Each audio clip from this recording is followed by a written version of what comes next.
El título 3, como saben sus señorías, se refiere a los gastos de personal. Los gastos del personal público.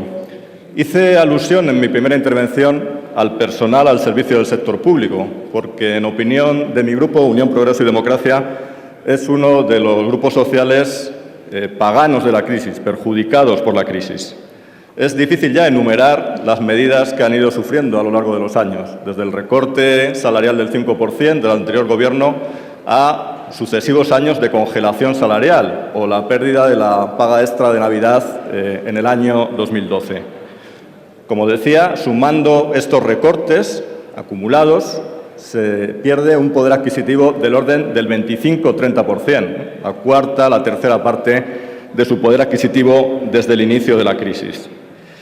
Y habría que recordar que a menudo estos salarios no son muy generosos y habría que recordar también que en los años de crecimiento económico, en los años de la burbuja, estos salarios no crecieron en términos reales. En esos años dorados, los salarios de los funcionarios y del personal público crecía con la inflación, es decir, no crecía, mantenía el poder adquisitivo.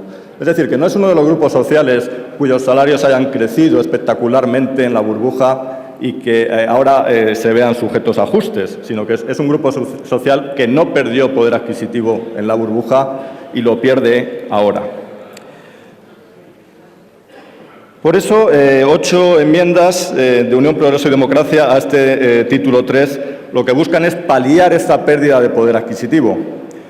La inflación está creciendo en España actualmente al 3,5% como consecuencia de medidas del Gobierno, la subida del IVA, que se ha triplicado en algunos bienes y servicios, la subida de la electricidad, el copago de los medicamentos y una subida del 1% supondría una pérdida de poder adquisitivo, pero paliaría el recorte que el Gobierno plantea.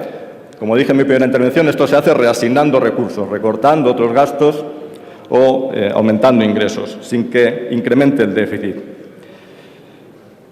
Hay otra cuestión importante referida al personal público y tiene que ver con la estructura salarial. Los sucesivos gobiernos han tomado medidas de brocha gorda, se congela a todo el mundo el salario, se baja a todo el mundo el salario, pero nunca se entra en la cuestión de la estructura salarial de las administraciones, que hace que en España un alcalde pueda cobrar más que un presidente de comunidad, que a su vez puede cobrar más que el presidente del Gobierno, o que hace que un guardia civil o un policía nacional con las mismas o más importantes funciones que un policía autonómico o local tenga unos sueldos mucho más bajos.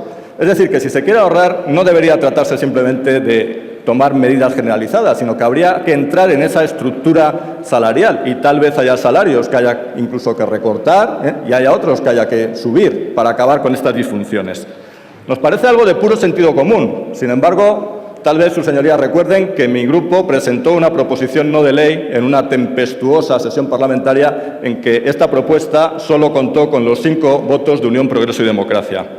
Como nos parece, insisto, de puro sentido común, hemos vuelto a presentar esta propuesta, la reiteramos en una disposición adicional que presentamos a los presupuestos, que se estudie la estructura salarial de las administraciones para acabar con estas disfunciones. Otras enmiendas recuerdan la situación especial de Policía Nacional y Guardia Civil, a la que se les ha prometido durante años una equiparación que nunca se produce y que se suma al deterioro de los locales en que trabajan, a la falta de material, incluso en ocasiones de combustible. Y la última enmienda a este título tiene que ver con la agencia tributaria, porque, de nuevo, recurriendo al sentido común, nos parece imposible luchar contra el fraude, por mucho que se endurezcan las leyes, si no hay inspectores que detecten a los defraudadores. En España, la agencia tributaria cuenta con 27.000 efectivos y su homólogo francés con 123.000. Es decir, los efectivos franceses cuadruplican los españoles, mientras que la economía francesa no llega a ser el doble de la española. Es decir, que no parece que sobren recursos para luchar contra el fraude.